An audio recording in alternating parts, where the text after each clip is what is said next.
Capítulo 7. Fue un invierno duro. Al tiempo tormentoso siguieron nevadas y después una fuerte helada que duró hasta bien entrado febrero. Los animales siguieron trabajando con todas sus fuerzas en la reconstrucción del molino de viento, sabiendo que el mundo exterior los observaba y que los envidiosos seres humanos se alegrarían y celebrarían que el molino no estuviera terminado a tiempo. Por rencor, los seres humanos fingían no creer que la destrucción del molino de viento fuera obra de bola de nieve. Decían que se había caído porque las paredes eran demasiado delgadas. Los animales sabían que no era así. De todas formas, decidieron no dar esa vez a las paredes un espesor de 50 centímetros como antes, sino de 1 metro, lo que significaba recoger cantidades de piedra mucho mayores. Durante mucho tiempo la cantera estuvo cubierta de nieve, lo que impedía utilizarla. Avanzaron algo después, durante la seca helada, pero era un trabajo cruel y los animales habían perdido algo de optimismo. Siempre tenían frío y por lo general tenían hambre. Los únicos que no se desanimaban era Boxeador y Trébol. Chillón pronunciaba excelentes discursos sobre la alegría de servir a los demás y la dignidad del trabajo. Pero los otros animales encontraban más inspiración en la fortaleza de Boxeador y su infalible grito de «trabajaré más duro». En enero faltaron alimentos. Se redujo drásticamente la ración de maíz y se anunció que se compensaría con una ración adicional de patatas. Entonces se descubrió que la mayor parte de la cosecha de patatas se había congelado porque no la habían protegido con una capa de paja suficientemente gruesa. Las patatas habían ablandado y habían perdido color y pocos eran comestibles. Durante días enteros los animales no tuvieron para comer más que paja y remolacha. El hambre parecía mirarlos a la cara. Era de vital importancia ocultar ese hecho al mundo exterior. Envalentonados por la caída del molino de viento, los seres humanos inventaban nuevas mentiras sobre la granja animal. Decían otra vez que todos los animales estaban muriendo de hambre y de enfermedades, que se peleaban todo el tiempo y que habían recurrido al canibalismo y al infanticidio. Napoleón sabía muy bien que si trascendía la verdadera situación alimentaria sufrirían desastrosas consecuencias, y decidió utilizar al señor Whymper para difundir la impresión contraria. Hasta ese momento los animales habían tenido poco o ningún contacto con Whymper en sus visitas semanales, pero entonces se instruyó a unos pocos animales seleccionados, sobre todo ovejas, para que durante el encuentro comentaran de pasada que les habían aumentado las raciones. Además, Napoleón ordenó llenar de arena casi hasta el tope los graneros, poco menos que vacíos, y cubrir eso con los granos y la harina que quedaban. Con un pretexto cualquiera llevaron a Whymper a recorrer el depósito para que viera los graneros. El hombre, engañado, siguió informando al mundo exterior de que no había escasez de alimentos en la granja animal. Sin embargo, hacia finales de enero era evidente que necesitaban conseguir más cereales en algún sitio. En esa época, Napoleón rara vez aparecía en público. Pasaba todo el tiempo encerrado en la casa, cuyas puertas estaban custodiadas por perros de aspecto feroz. Cuando salía lo hacía de manera solemne, con una escolta de 6 perros que lo rodeaban de cerca y gruñían si alguien se le acercaba. Muchas veces ni siquiera aparecía los domingos por la mañana y daba las órdenes a través de otro cerdo, casi siempre Chillón. Un domingo por la mañana, Chillón anunció que las gallinas, que acababan de poner, deberían entregar los huevos. Napoleón había aceptado, por intercambio de Whymper, un contrato por 400 huevos semanales. El precio fijo alcanzaría para comprar cereales y harina suficientes para mantener la granja hasta que llegara el verano y mejorar las condiciones. Cuando se enteraron, las gallinas manifestaron ruidosamente su indignación. Ya se les había advertido que quizás tendrían que hacer ese sacrificio, pero no habían tomado la posibilidad muy en serio. Estaban preparándose para empollar la nidada de primavera, y protestaron argumentando que quitarles los huevos en ese momento era un crimen. Por primera vez, desde la expulsión de John se produjo algo parecido a una rebelión, lideradas por 3 jóvenes negras menorquinas. Las gallinas pusieron todo su empeño en frustrar los deseos de Napoleón. Su método consistía en volar hasta las vigas y poner allí los huevos, que se rompían al estrellarse contra el suelo.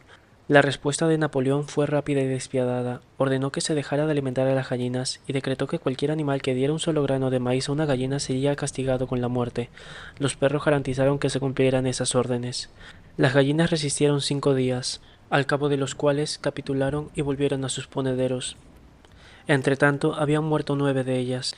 Enterraron sus cadáveres en el huerto y se anunció que habían muerto de coccidiosis. Whymper no se enteró del asunto y los huevos fueron entregados como estaba previsto. Una vez a la semana el furgón de tendero iba a la granja a buscarlos. Durante todo ese tiempo no se había sabido nada de Bola de Nieve. Circulaba el rumor de que estaba escondido en una de las granjas vecinas, en Monterraposo o en Campo Corto. A esas alturas, Napoleón se llevaba un poco mejor que antes con los otros agricultores. Sucedió que había en el patio un montón de madera apilada, allí 10 años antes.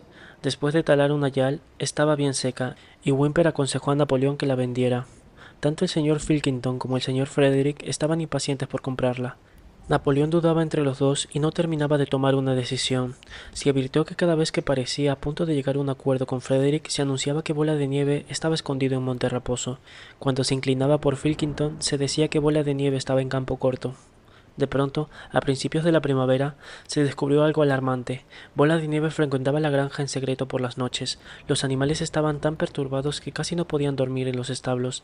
Todas las noches, se decía, llegaba al amparo de la oscuridad y causaba todo tipo de daños. Robaba el maíz, volcaba los cubos de leche, rompía los huevos, pisoteaba los semilleros, roía la corteza de los árboles frutales. Cada vez que algo andaba mal, lo habitual era atribuírselo a Bola de Nieve. Si se rompió una ventana o se tapaba un desagüe, alguien tenía la certeza de que Bola de Nieve había llegado por la noche para hacerlo, y cuando se perdió la llave del depósito de la granja, se convenció de que Bola de Nieve la había tirado en el pozo. Curiosamente, siguieron creyéndolo aún después de que la llave apareciera debajo de una bolsa de harina. Las vacas confesaban unánimemente que Bola de Nieve entraba en los establos y las ordeñaba mientras dormían. Se decía también que las ratas, tan problemáticas durante el invierno, se había confabulado con Bola de Nieve. Napoleón dispuso investigar a fondo las actividades de Bola de Nieve. Acompañado por sus perros, recorrió los edificios de la granja inspeccionándolos minuciosamente, seguido a una respetuosa distancia del resto de los animales. Cada cierto número de pasos, Napoleón se detenía y olfateaba el suelo buscando rastros de las pisadas de Bola de Nieve, que según él podía detectar por el olor. Olfateó cada rincón del granero, del establo de las vacas, de los gallineros, de la huerta, y encontró rastros de Bola de Nieve en casi todas partes. Pegaba el hocico al suelo, olisqueaba con fuerza y con una terrible voz exclamaba: «¡Bola de Nieve! Ha estado aquí. Lo huelo perfectamente». Y al oír las palabras «Bola de Nieve», todos los perros soltaban gruñidos aterradores y mostraban los colmillos. Los animales se asustaron mucho. Sentían que Bola de Nieve era una especie de fuerza invisible que impregnaba el aire y los amenazaba con todo tipo de peligros. Por la noche, Chillón los reunió a todos y con cara de preocupación les dijo que tenían noticias muy serias. «Camaradas», gritó, dando unos saltitos nerviosos, «se ha descubierto una cosa terrible. Bola de Nieve se ha vendido a Frederick, de la granja Campo Corto, que está tramando atacarnos y arrebatarnos la granja.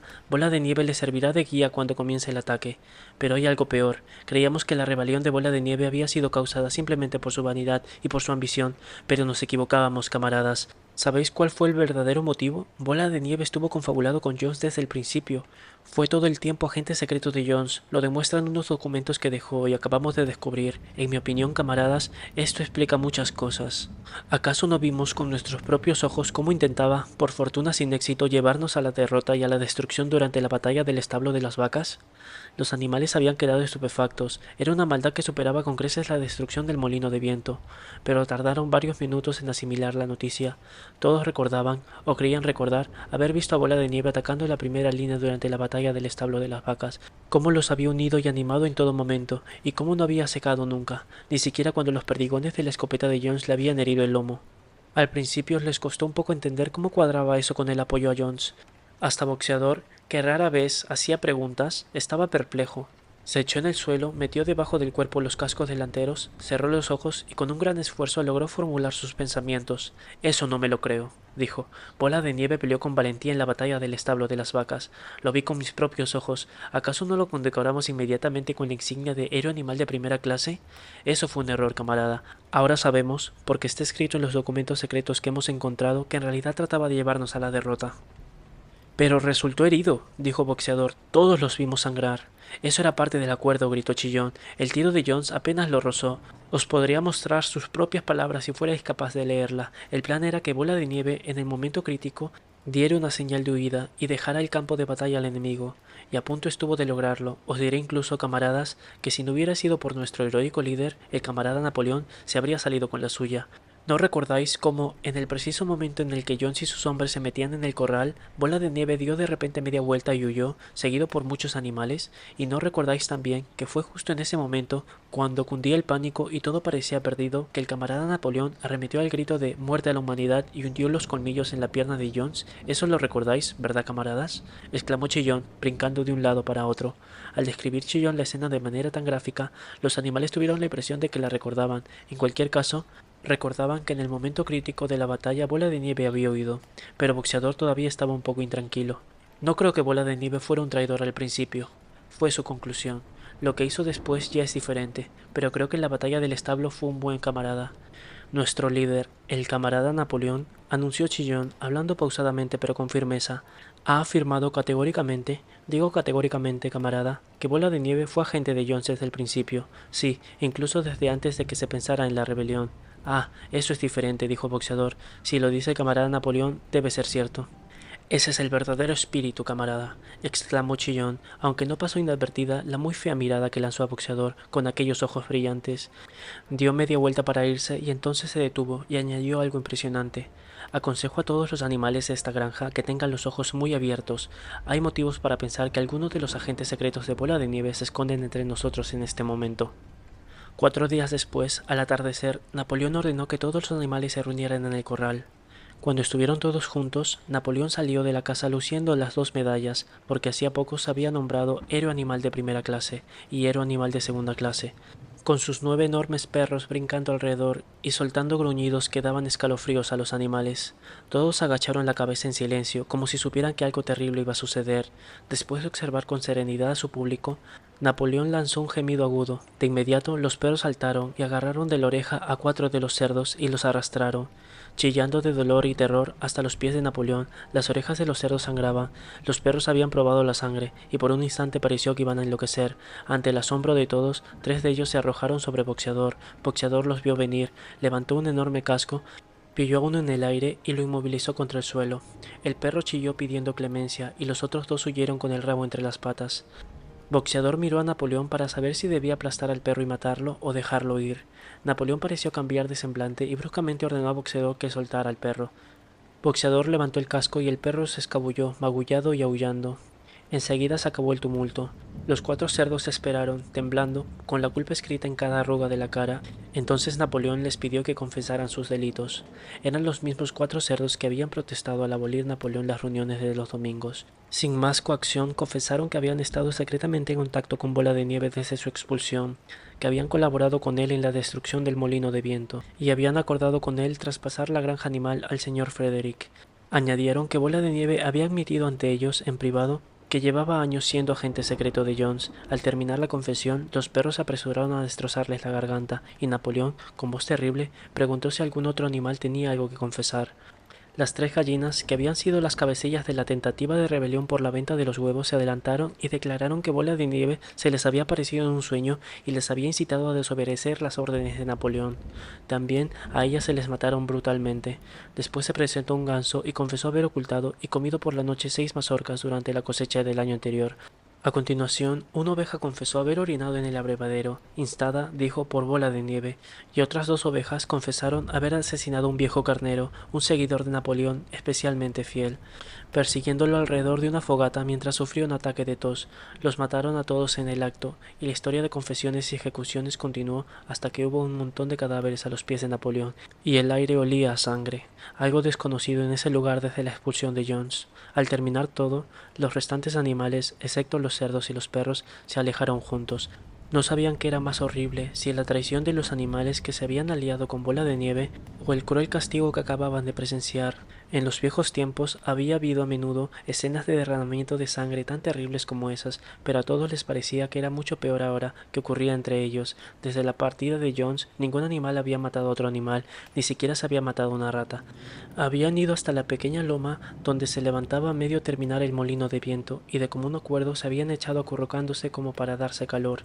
Trébol, Muriel, Benjamín, las vacas, las ovejas y una bandada entera de gansos y gallinas, todos de hecho menos la gata, que había desaparecido de repente cuando Napoleón iba a ordenar que se reunieran los animales. Durante un rato nadie habló, solo Boxeador permanecía de pie.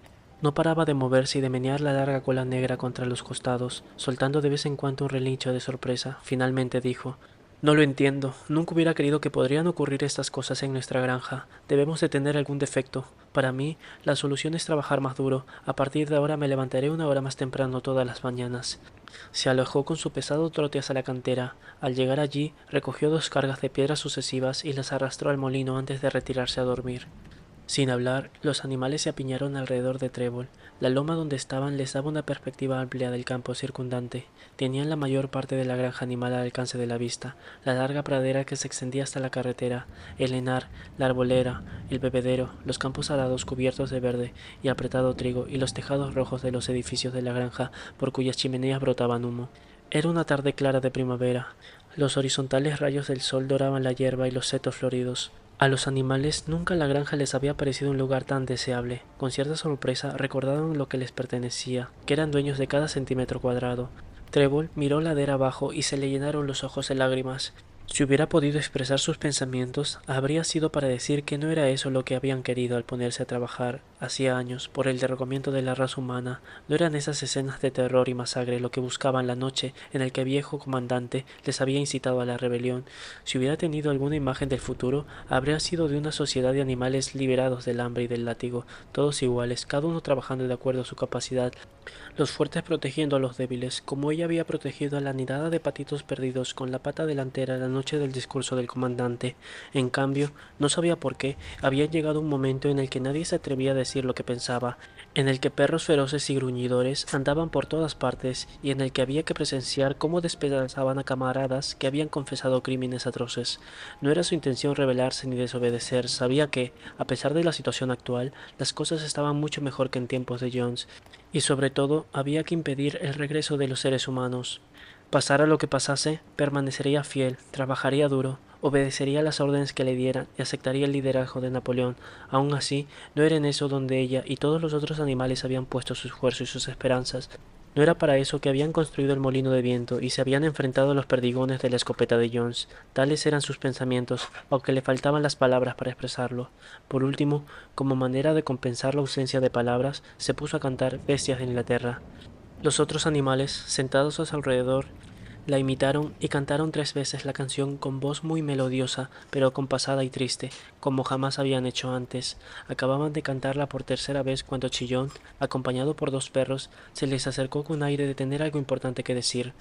Anunció que, por un decreto especial del camarada Napoleón, quedaba abolida Bestias de Inglaterra. A partir de ese momento estaba prohibido cantarla. Los animales quedaron desconcertados. ¿Por qué? Exclamó Muriel. Ya no es necesaria, camarada, dijo Chillón secamente. Bestias de Inglaterra fue el canto de la rebelión, pero la rebelión ya ha acabado. La ejecución de los traidores esta tarde fue el acto final. El enemigo tanto externo como interno está derrotado. En Bestias de Inglaterra expresamos nuestro anhelo de una sociedad mejor en los días venideros, y esa sociedad está consolidada. Es evidente que ya no hace falta cantarla. Aunque estaban asustados, algunos de los animales podrían haber protestado, pero en ese momento las ovejas se pusieron a bailar como de costumbre, 4 patas sí, 2 patas no. Los balidos se prolongaron durante varios minutos y acabaron con el debate. De ese modo, nunca más se volvió a oír Bestias de Inglaterra. Para sustituirla, Minimus, el poeta, había compuesto otra canción que comenzaba así: granja animal, nunca por mí sufrirás ningún mal. Se la cantaba todos los domingos, después de izar la bandera, pero los animales sentían de que de alguna manera ni las palabras ni la melodía estaban a la altura de Bestias de Inglaterra. Capítulo 8. Unos días más tarde, cuando hubo pasado el terror causado por las ejecuciones, algunos de los animales recordaron, o creyeron recordar, que el sexto mandamiento decretaba: ningún animal matará a otro animal, y aunque nadie quería decirlo delante de los cerdos o los perros, se tenía la sensación de que la matanza producida no cuadraba con eso. Trébol le pidió a Benjamín que le leyera el sexto mandamiento, y cuando Benjamín, como de costumbre, dijo que no quería inmiscuirse en esos asuntos, buscó a Muriel. Muriel le leyó el mandamiento que decía: ningún animal matará a otro animal sin motivo. De alguna manera, las 2 últimas palabras se habían borrado de la memoria de los animales. Ahora veían que no se había violado ese mandamiento, ya que sin duda había un buen motivo para matar a esos traidores aliados de Bola de Nieve. Durante todo el año, los animales trabajaron aún más duro que el año anterior. Reconstruir el molino de viento para la fecha fijada, con paredes 2 veces más gruesas que antes, además de atender el trabajo habitual de la granja, implicaba un tremendo esfuerzo. Por momentos los animales sentían que trabajaban más horas y no se les alimentaban mejor que en tiempos de Jones. Los domingos por la mañana Chillón, sujetando con la pata una larga tira de papel, les leía listas de cifras demostrando que la producción de todo tipo de alimentos había aumentado un 200%, un 300% y un 500%, según el caso. Los animales no veían ninguna razón para no creerle, sobre todo porque ya no recordaban con claridad cuáles habían sido las condiciones antes de la rebelión. De todos modos, había días en los que preferían menos cifras y más comida. Ahora todas las órdenes llegaban a través de Chillón o de algún otro cerdo. A Napoleón se le veía en público como mucho cada 2 semanas. Cuando aparecía, no solo contaba con un séquito de perros, sino con un gallito negro que marchaba delante de él y actuaba como una especie de trompeta, soltando un kikiriki antes de que hablara Napoleón, e incluso se decía que en la casa ocupaba habitaciones distintas a los demás. Comía solo, atendido por 2 perros, y usaba siempre la vajilla Crown Derby que había estado en la vitrina del aparador del salón. También se anunció que se dispararía siempre la escopeta el día del cumpleaños de Napoleón, además de hacerlo en los otros 2 aniversarios. Ahora nadie llamaba a Napoleón simplemente Napoleón, siempre se lo designaba de manera ceremoniosa, como nuestro líder, el camarada Napoleón, y a los cerdos les gustaba inventarles títulos como padre de todos los animales, terror de la humanidad, protector del redil, amigos de los patitos, y otros similares. En sus discursos, Chillón hablaba con lágrimas en las mejillas sobre la sabiduría de Napoleón, la bondad de su corazón, el profundo amor que sentía por todos los animales de todas partes, incluso, sobre todo, por los desdichados que aún vivían en la ignorancia y la esclavitud de otras granjas. Se había convertido en costumbre reconocer a Napoleón el mérito de cada logro y de cada golpe de suerte. Era habitual oír a una gallina comentar a otra: bajo la dirección de nuestro líder, el camarada Napoleón ha puesto 5 huevos en 6 días, o a 2 vacas, mientras bebían en el abrevadero, exclamar: gracias al liderazgo del camarada Napoleón, qué bien sabe esta agua. El sentimiento general de la granja se expresaba muy bien en el poema titulado Camarada Napoleón, compuesto por Mínimos, que decía lo siguiente: amigo de los huérfanos, fuente de felicidad, señor de la basofia, ay cómo se enciende en mi alma cuando contemplo tu tranquila e imperiosa mirada, como el sol en el cielo, camarada Napoleón. Tú eres el dador de todo lo que tus criaturas aman, barriga llena 2 veces al día, paja limpia donde revolcarse, todo animal grande o pequeño. Duerme en paz en su establo, tú velas por todos, camarada Napoleón. Si tuviera un lechón, antes de que creciera y fuera como una botella o un rodillo, aprendería a serte leal y fiel. Sí, y su primer chillido sería: camarada Napoleón. Napoleón aprobó ese poema e hizo que se grabara en la pared del establo principal, en el extremo opuesto a donde estaban los 7 mandamientos. Se remató con un retrato de Napoleón, de perfil, ejecutado por Chillido con pintura blanca. Entretanto, con la intervención de Whymper, Napoleón realizaba complicadas negociaciones con Frederick y Pilkington. La pila de madera aún estaba sin vender. De los dos, Frederick era quien más interés mostraba por comprarla, pero no ofrecía un precio razonable. Al mismo tiempo, circulaban nuevos rumores según los cuales Frederick y sus hombres andaban conspirando para atacar la granja animal y destruir el molino de viento, cuya construcción había despertado en él una feroz envidia. Se sabía que Bola de Nieve seguía escondido en la granja Campo Corto. A mediados del verano, los animales se alarmaron al oír que 3 gallinas se habían presentado y habían confesado que, inspiradas por Bola de Nieve, se habían conjurado para asesinar a Napoleón. Fueron ejecutadas de inmediato, y se tomaron nuevas precauciones para proteger a Napoleón. 4 perros vigilaban su cama por la noche, uno en cada esquina, y encargaron a un cerdo joven llamado Pitarroso la tarea de probar todos los alimentos antes de que él se los comiera, por si estaban envenenados. Por esa época se supo que Napoleón había dispuesto vender la pila de madera al señor Pilkington, y que también formalizaría un acuerdo permanente para el intercambio de ciertos productos entre la granja animal y Monterraposo. Las relaciones entre Napoleón y Pilkington, aunque canalizaban solo a través por Whymper, eran ahora casi amistosas. Los animales desconfiaban de Pilkington como ser humano, pero lo preferían a Frederick, a quien temían y odiaban. A medida que avanzaba el verano y se acercaba la terminación del molino, había cada vez más rumores de un inminente ataque a traición. Se decía que Frederick pensaba acometer con 20 hombres armados y que había sobornado a los jueces y a la policía si lograba apoderarse de los títulos de la propiedad de la granja animal. Ellos no intervendrían. Por otra parte, desde Campo Corto se filtraban historias terribles acerca de la crueldad de Frederick infligida a sus animales. Había azotado un viejo caballo hasta matarlo, había hecho pasar hambre a sus vacas, había matado a un perro arrojándolo a un horno. Por las tardes se divertía haciendo pelear a los gallos con trozos de hojas de afeitar atados a las puelas. Los animales sentían que les servía de rabia la sangre al enterarse del trato que recibían sus camaradas, y a veces pedían a gritos que se los dejara ir a todos juntos a atacar la granja Campo Corto, a expulsar a los seres humanos y liberar a los animales, pero Chillón les aconsejaba que evitaran las maniobras agresivas y confiaran en la estrategia del camarada Napoleón.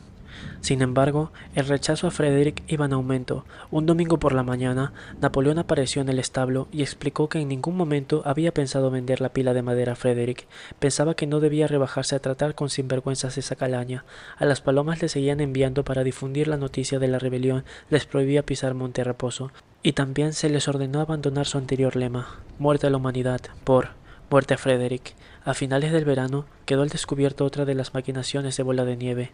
La cosecha de trigo estaba llena de maleza y se descubrió que en una de sus visitas nocturnas Bola de Nieve había mezclado semillas de maleza con semillas de maíz. Un ganso que estaba al tanto del complot había confesado su culpa a Chillón y se suicidó de inmediato ingiriendo bayas de belladona. Los animales también se enteraron de que Bola de Nieve nunca había recibido, como muchos de ellos habían creído hasta ese momento, la orden de héroe animal de primera clase. Eso no era más que una leyenda que el propio Bola de Nieve había hecho circular poco después de la batalla del establo. Lejos de recibir una condecoración, había sido censurado por mostrar cobardía en la batalla. De nuevo, algunos de los animales oyeron eso con cierta perplejidad, pero Chillón pronto logró convencerlos de que les había fallado la memoria. En el otoño, con un esfuerzo tremendo y agotador, porque casi al mismo tiempo tenían que recoger la cosecha, acabaron de construir el molino de viento.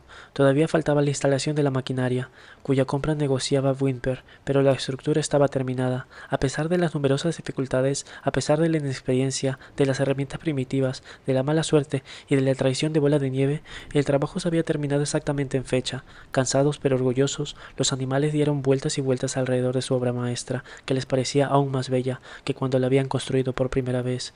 Además, las paredes eran 2 veces más gruesas que antes. Esta vez solo podrían demolerlas con explosivos, y al pensar en cómo habían trabajado y en los desánimos que habían superado y en cómo cambiaría su vida cuando estuviera girando las aspas y el funcionamiento de dínamos, al pensar en todo eso olvidaron el cansancio y empezaron a brincar alrededor del molino, lanzando gritos de triunfo. El propio Napoleón, acompañado por sus perros y su gallo, bajó a inspeccionar el trabajo terminado. Felicitó personalmente a los animales por su logro y anunció que el molino de viento se llamaría Molino Napoleón. 2 días después convocaron a los animales para una reunión especial en el establo. Quedaron mudos de sorpresa cuando Napoleón anunció que había vendido la pila de madera a Frederick. Al día siguiente llegarían las carretas de Frederick y empezarían a llevársela. Durante todo el periodo de supuesta amistad con Pilkington, Napoleón había estado en realidad haciendo tratos secretos con Frederick.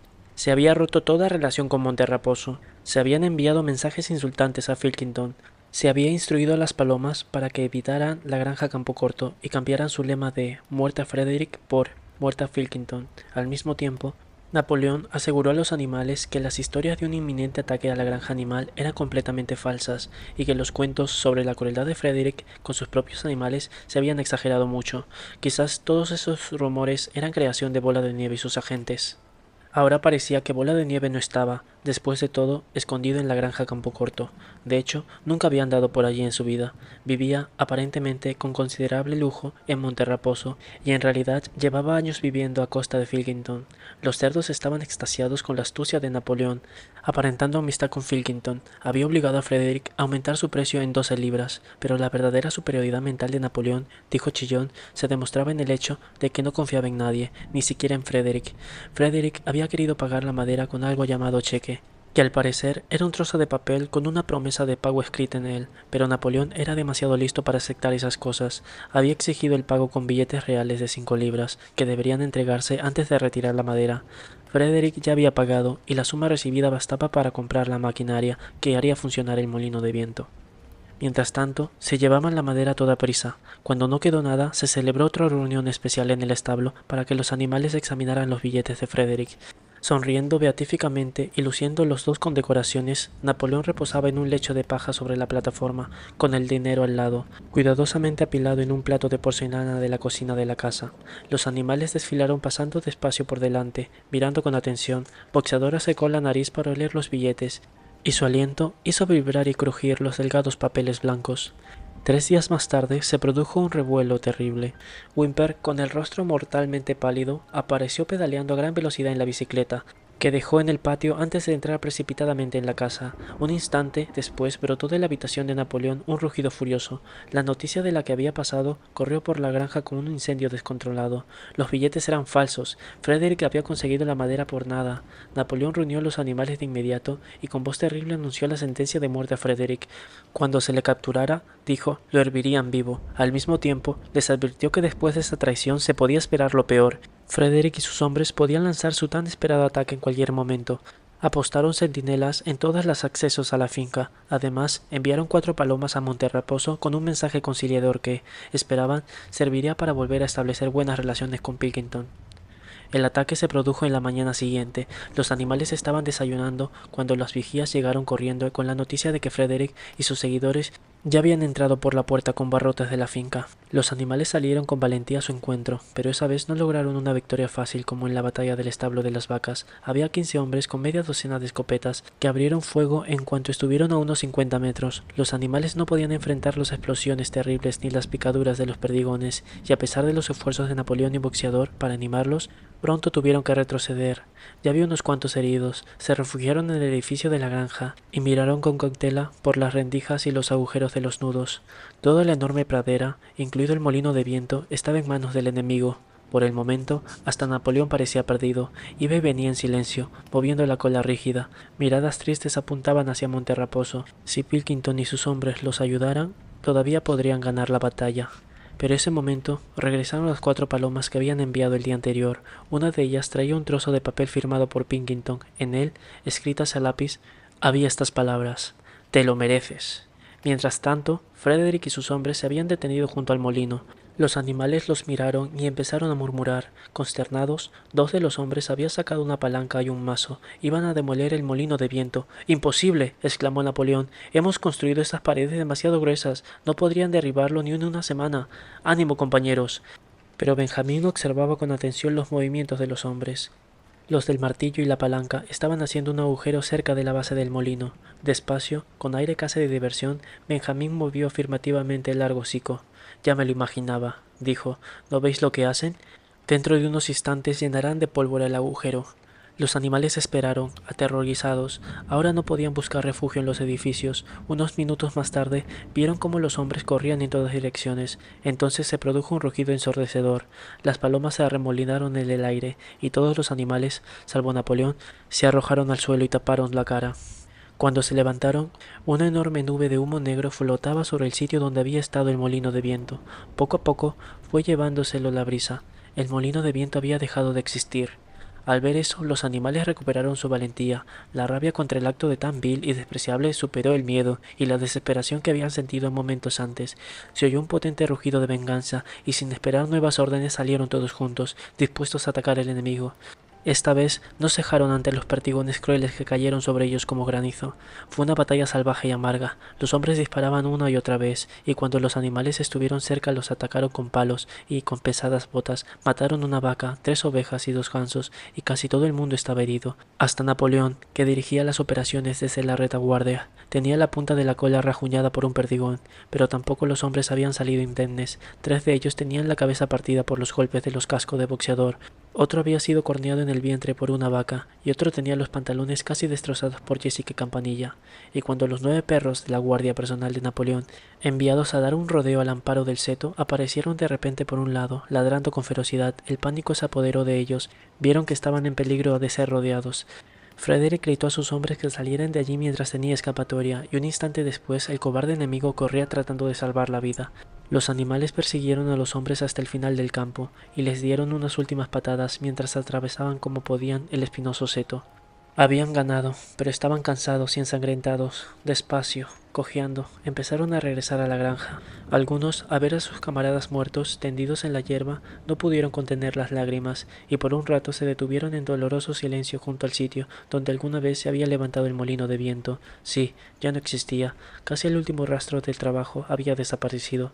Hasta los cimientos estaban parcialmente destruidos, y ahora, para reconstruirlo, no podrían usar, como antes, las piedras caídas. Esta vez también habían desaparecido las piedras. La fuerza de la explosión las había lanzado a cientos de metros. Era como si el molino no hubiera existido nunca.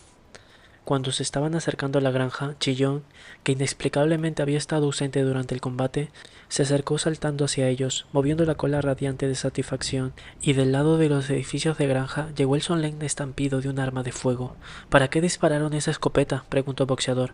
Para celebrar nuestra victoria, exclamó Chillón. ¿Qué victoria?, preguntó Boxeador. Le sangraban las rodillas, había perdido una herradura y se le había partido el casco. En una pata trasera tenía alojado una docena de perdigones. ¿Qué victoria, camarada? ¿Acaso no hemos expulsado al enemigo de nuestro suelo, el sagrado suelo de la granja animal?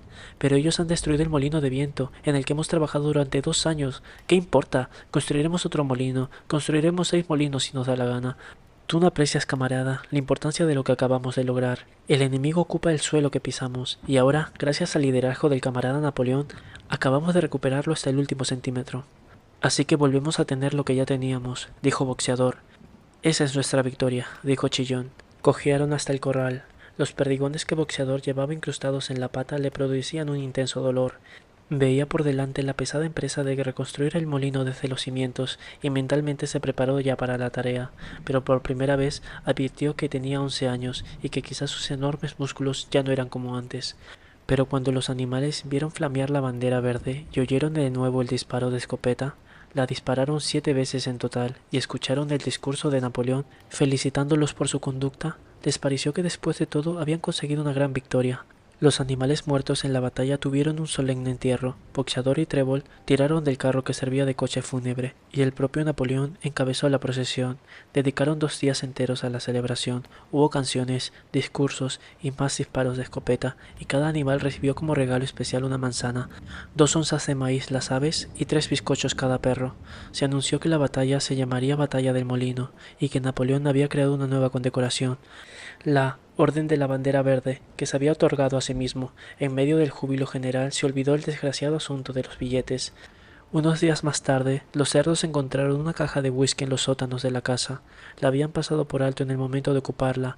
Esa noche se oyó entonar en la casa ruidosas canciones en las que, por sorpresa de todos, se mezclaban compases de bestias de Inglaterra. A eso de las 9:30 se vio perfectamente que Napoleón, con un viejo sombrero hongo del señor Jones, salía por la puerta trasera, daba unas vueltas rápidas por el patio y desaparecía de nuevo en la casa. Pero por la mañana reinaba en el lugar un profundo silencio. No se veía por allí a ningún cerdo. Eran casi las 9 cuando apareció Chillón, caminando despacio y abatido, la mirada apagada, la cola flácida y con apariencia de estar gravemente enfermo. Reunió a los animales y les anunció que tenían una terrible noticia. El camarada Napoleón se estaba muriendo. Se oyó un grito lastimero, colocaron paja delante de la puerta de la casa y los animales caminaban de puntillas. Con lágrimas en los ojos se preguntaban unos a otros qué haría si les faltaba el líder. Empezó a circular el rumor de que, después de todo, Bola de Nieve se les había ingeniado para introducir veneno en la comida de Napoleón. A las 11 salió Chillón para hacer otro anuncio. Como último acto sobre la tierra, el camarada Napoleón había pronunciado un solemne decreto. Se castigaría con pena de muerte el consumo de alcohol. Por la noche, pareció que Napoleón había mejorado un poco, y a la mañana siguiente Chillón les contó que se estaba recuperando. Al atardecer, Napoleón había vuelto a su trabajo, y un día después se supo que había dado instrucciones a Whymper para que comprara en Willingdon algunos folletos sobre la fermentación y el destilado. Una semana más tarde, Napoleón ordenó arar el pequeño prado situado detrás de la huerta, que antes habían pensado reservar como sitio de pasteo para los animales que ya no podían trabajar. Se explicó que la tierra estaba agotada y había que renovarla, pero pronto se supo que la intención de Napoleón era sembrar allí cebada.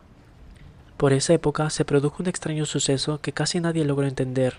Una noche, a eso de las 12, se oyó un fuerte estruendo en el patio y los animales salieron corriendo de los establos. Era una noche de luna. Al pie de la pared trasera del establo grande, donde estaban escritos los 7 mandamientos, había una escalera partida en 2. Junto a ella, aturdido y en el suelo, estaba Chillón, y a su lado había un farol, un pincel y un bote de pintura blanca volcado. Los perros rodearon inmediatamente a Chillón y la acompañaron de vuelta a la casa en cuanto pudo caminar. Ninguno de los animales sabía qué significaba esa situación, salvo el viejo Benjamín, que asintió moviendo el hocico con aire sagaz y pareció entender, aunque no dijo nada. Pero unos días más tarde, Muriel, leyendo los 7 mandamientos en voz baja, notó que había otro que los animales no recordaban bien. Creían que el 5.º mandamiento era: ningún animal beberá alcohol. Pero habían olvidado 2 palabras. En realidad, el mandamiento decía: ningún animal beberá alcohol en exceso. Fin del capítulo 8.